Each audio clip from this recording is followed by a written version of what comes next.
Hello, everyone. Welcome to the final episode of My Black is Transnational of Season 5. My name is Dr. Kalechi Ibe-Lamberts. And on this final episode, we're titling this, Where Do We Go From Here? And we're going to talk a little bit about what the plans are moving forward. We're going to wrap this season up, which has been a very, very long season. And so we're going to use this time to just kind of put everything in a nice little bow. And then I want to share my thoughts a little bit about where I think things stand overall regarding the season, regarding transnationalism, regarding blackness. I will share a bit of my thoughts, none too long. But before we get into any of that, let's go through our formalities. This is your first time listening to My Black is Transnational. Find this podcast wherever you listen to your favorite podcast: Spotify, Google, Stitcher, Apple. Check us out on YouTube for the video version. Please be sure to subscribe, rate, and review the podcast if you like what you're listening to. Also, check us out on social media. Available. Follow me, the host, at Black Transnational _. You can check out the podcast itself at Black Transnational Podcast. That's available on Instagram and on Facebook. Check us out on Twitter at MB Transnational. And you can check us out on our website, which is www.blacktransnational.com. It's a one-stop shop for everything that you need to know about the podcast, about just what we do, who I am, and some of the guests. If you're interested in learning something about some of the guests that have been on the show, we've had some amazing guests throughout the past 5 seasons. But if you want to learn about any of them, you can check them out on our website, check out their bios, check out their contact information. We're also going to be making sure that we continue to update and upgrade our websites as we continue to evolve and grow. Rate and review the podcast. If you like everything you hear, please, 5 stars always help. Love to hear your thoughts so that we can continue to tailor, curate content for your listening ears. Yeah, it's been great. So again, follow us there, and I'd love to interact with any and every one of you all. Um, so again, I said I'm not gonna make this a long one, but I do want to wrap this season up. It's been a very long season. This is the longest season I've ever done. And it's not even like we had like 20 episodes. We are very close. And I said I was gonna try to keep it to 10, gonna try to keep it to 12. I definitely have a lot of fun doing this. I definitely have a lot of people that I talk with and I interact with. And so I'm always finding myself going a little bit over, and I tried to be disciplined with it, but just so much good stories and good content that I just could not deny. Going a little bit overboard, but even with all of that, the schedule itself for just how things played out was a little weird. So this season felt like forever. It probably not even that long, but it just felt like forever in terms of like season 4 and then the start of season 5 and then like the halfway point and then like picking things back up. And then so just a little wonky and a little chunky. And I'm talking about like in chunks, right? And so really trying to get back to our usual ways the next season. I'm really excited about just getting back into the flow of things, getting the system well oiled again and turning it back to the machine. And that machine is me. But I am hoping that we continue to build it. Our team is building slowly but surely, and I'm very excited about all those things that are to come and just the direction that we're headed, and just even the direction that the concept of transnationalism is headed. I'm just very, I mean, in 2020, and beginning of this season too, like I talked about it being the transnational 20s, and that business is still standing strong. People are still, that I'm doubling down on that.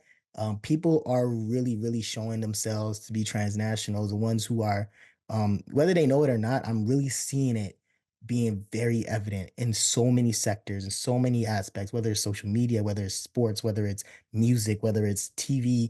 I mean, people are really, really, making those connections back to the diaspora, really making those connections back to their homeland. And they're no longer just talking about it. There's action behind it. There's initiative, there's resources that's tied into it now. People are putting in money. People are making movies. Giannis Antetokounmpo just made Ugo. I mean, you have so many now online hometown associations, Niger Nation and Amplify Africa, and there's so many other companies now. There pages I'm seeing, Beyond the Return, Guba Diaspora, so many great organizations that I hope to come in contact with and interact with and bring onto the show moving forward that are really doing great things as far as bringing people home. We're also seeing just the transnational life just coming into play. People are really coming here and showing a lot of their gifts. They're sharing their gifts, they're sharing their talent, they're sharing their culture, and they're like molding it and baking it within their gifts and talent. I mean, just all the guests that have been on this show, that I've interviewed, from the people from Healthy Haven to to people in from like Afropods with so just so many great people that are doing amazing things this season. And I just think that it doesn't stop. Like that idea of I'm so proud of saying that because it was a bold statement for me. And but I really felt that that was where things were headed. And I thought that this was a time, the idea where Africa is cool again. It was cool to be African. It's cool to be part of the African diaspora. The idea of reconnecting was no longer just considered something that people should be averse to. People are now really trying to consider the idea of what it is to be connected to home. Shout out to organizations like Discover Giddy, who we've had on here before. Also, shout out to my people at the Mass Liberation Project doing the return and reclaim. And I really love what they're doing because they're really intentionally bringing African Americans back home and connecting them with Ghana. And Alex Muhammad, shout out to her, doing some really good work and just put out a piece a couple days ago just about just explaining what that process was like, from being home and that adjustment and having fear and overcoming fear. Just beautiful things that are happening right now, man, for all of us. For those who are trying to be transnational, who are trying to understand what this concept is, and those who have been doing it all their life and know what it is and are proud of it and are now bringing others on board. It is a sight to behold. And I'm thinking about what the future of Blackness is looking like and the evolution in terms of our multicultural, you know, presentation, expression of self, expression of culture, our multicultural connections, our multinational ties, and how we're no longer just relegating ourselves to one space, but we're belonging to multiple spaces. And we are allowing ourselves the opportunities to be able to not just, show ourselves in these spaces, but be able to root ourselves in multiple worlds and really be able to now bring other people on and into these spaces and be able to educate them and immerse them in these spaces that allow them to be able to say, hey, you know what? I think I belong here too. Or I didn't know I belong here, but now I think I can see how I fit in here. And that's what this was all about. And I'm not going to sit here acting like I'm taking claim or anything. I think for me, what I've become, as far as being the person that has continued to advocate and use the terminology transnationalism in the term of in the realm of Black identity and the realm of Black health and community health, that's my space and that's what I'm an expert in, and I'm one of the forefathers of that. I can claim that stake, or I can stake that claim. But as far as just people doing it, I've always said transnationalism is something that we've all been doing. I mean, that's not anything that's new. Since the colonial days, people have been transnational. But understand that is an anthropological concept, right? And now people understanding though the idea of what it means and how it applies, especially Black people with our unique history and our background and the stories that are behind the intraracial division, right? The subdivisions of culture and how each group has their own stories, right? From the Afro Caribbeans to the Afro Latinos to the African Americans to the African continental Africans, right? And how these in unique stories now are told across the diaspora, but how we are now bridging gaps. Right. And we're becoming more connected. And whether it's using the US or whether it's using the European countries, but people now are trying to reach back to their native home countries. And we're trying to see things explode and go in different directions as far as the economical growth. What is that looking like, right? Like the future of transnationalism is beyond just the idea of staying connected to home. But what does that mean? Like, what does that mean in terms of how does it impact me and my successors, right? And so one of the interesting things that I'll be working on this summer is looking at it. Of course, I'm in public health, I'm in health, um, and looking at it from, for our aging loved ones. When I'm thinking about senior members in our immigrant or transnational communities, our parents, our grandparents who are coming to this country or who have been in this country for years and are susceptible to a lot of cognitive or neurological decline. What does dementia look like in our culture? What does dementia look like for Africans, right? Is that even in our language, right? And I mean, for West Africans, I know that's not something that's in our language, but how are we dealing with chronic diseases and especially ones that are neurologically connected to related, I should say?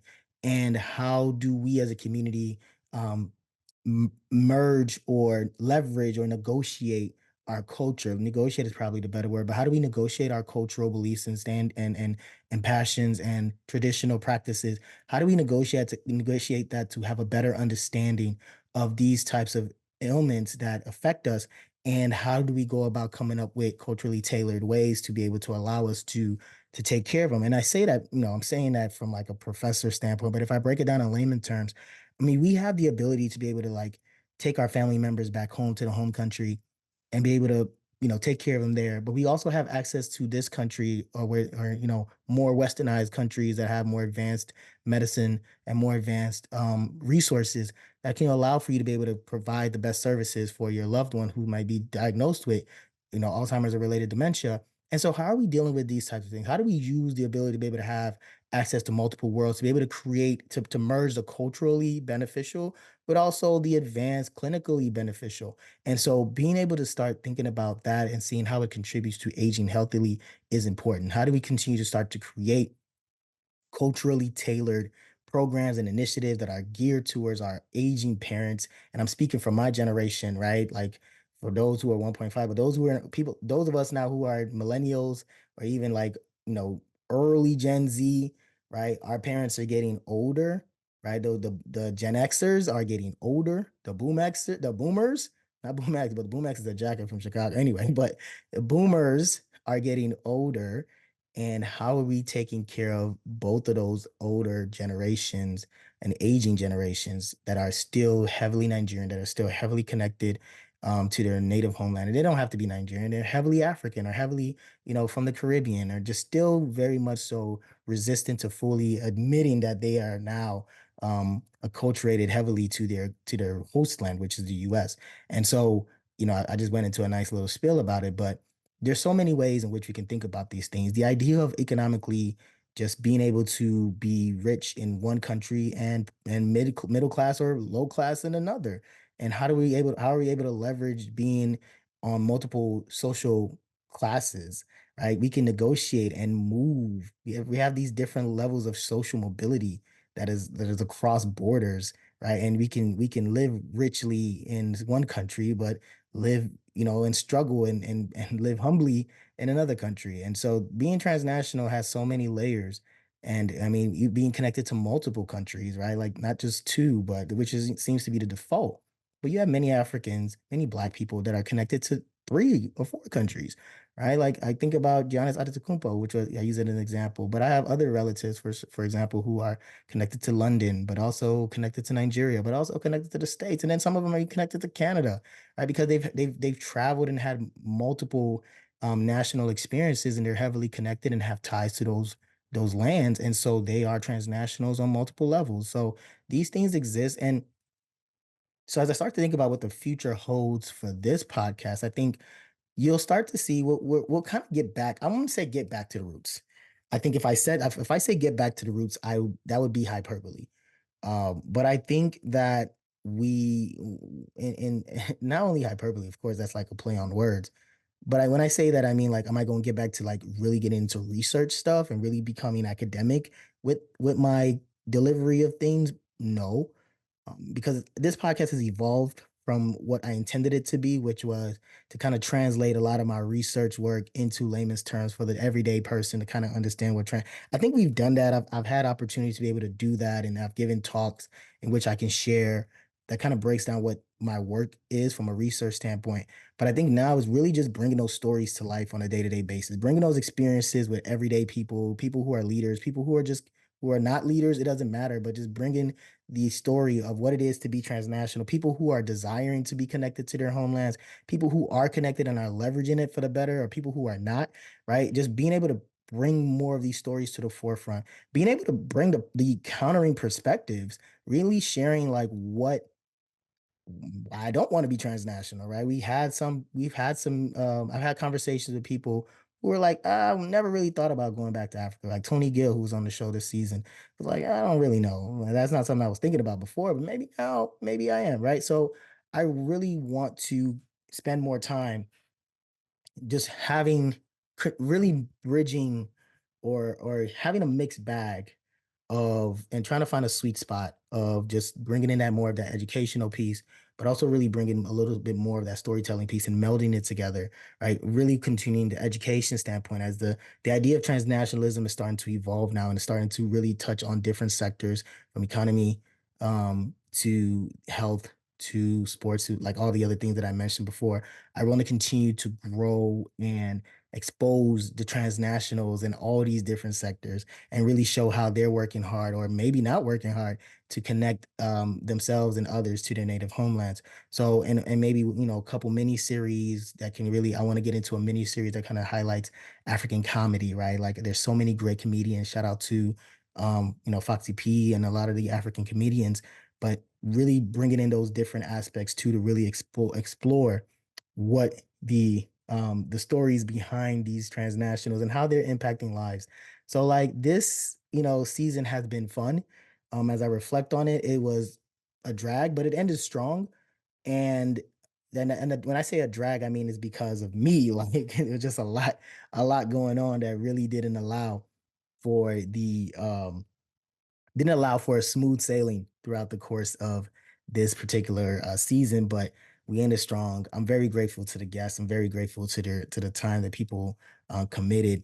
I'm really hoping that next season we are going to be more interactive. I want to interact with you, the listener. I want to find more ways to be able to engage via social media, via video. I want to be able to do more, and I'm very excited about slowly but surely the progress we're making with creating a team, and I'm able to interact and meet other people who are now, interested in working with me and working on the podcast and assisting with that and helping it grow from because they see the potential in it, like I do, and I'm excited to be able to see how they go ahead and apply their talents and their gifts to kind of help this thing move in the direction that we collectively wanted to go. So you're definitely going to see a lot more of that effort for season 6. I'm very excited about some of the guests we got lined up, and we're working on it during the off season. That's kind of what we do, but it's going to be more interactive. That's my goal. We're hoping to have some really, really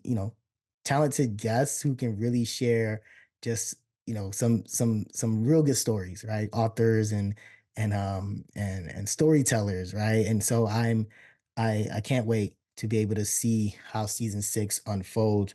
But in the meantime, this is the off season, so I just want to take a moment to thank everybody who has been a guest on the show. I can name all of them, but I won't take too much time doing that, but I want to thank all the guests. I want to thank, again, like I said, special shout out to my boy Tamir. Special shout out to my wife, Wanda, who's always supporting me, my kids who are here and behind the scenes making noise and looking at me. And when they're listening to the show or if I play, just reviewing it like, oh, that's daddy. And wow, like, it, whether, people know it or not, like they're my motivation. This has turned into a passion project that is almost a time capsule for me, right? And there will be a daddy daughter conversation that'll be dropping soon.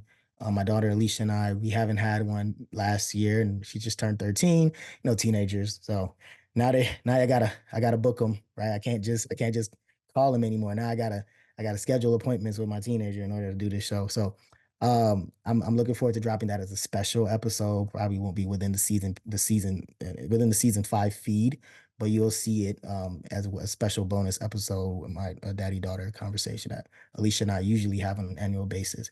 So yeah, like it's a whirlwind of things that I can just keep rambling about. But again, just wanted to see and visit and just kind of let you know that it's been a nice season 5. It's been great, and I'm looking forward to just growing, looking forward to that's where we're going, right? That's where we're headed. It's going to be better.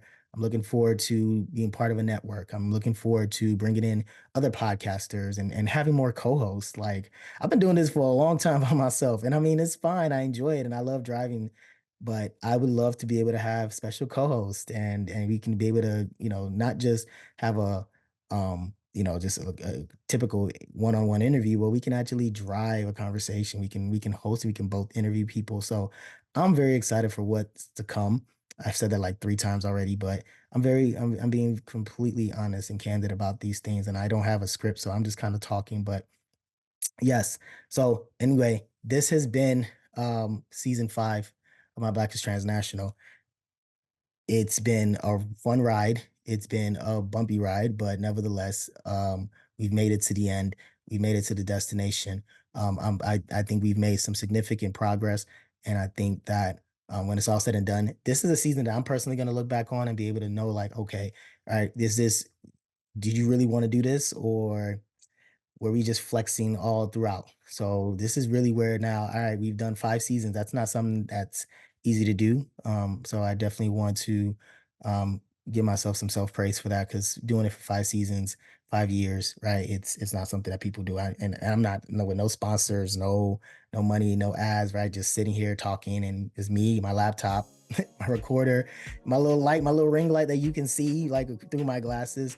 So like I'm very fortunate to be able to have the opportunity to do this, but I definitely know that I'm growing, I'm evolving as a host, as a content creator.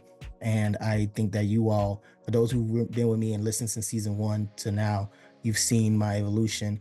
I've gone from, just trying to figure out what I'm doing to now understanding the fundamentals, and still now having a um great feel for what I want this thing to be. And so we're really hitting our mark. So yeah, thank you for growing with me. And yeah, this has been this wraps up season 5 of My Black is Transnational. My name is Dr. Kalechi Ibe-Lamberts. Until next season, My Black is Transnational. And I hope by the end of this, yours be too. Peace.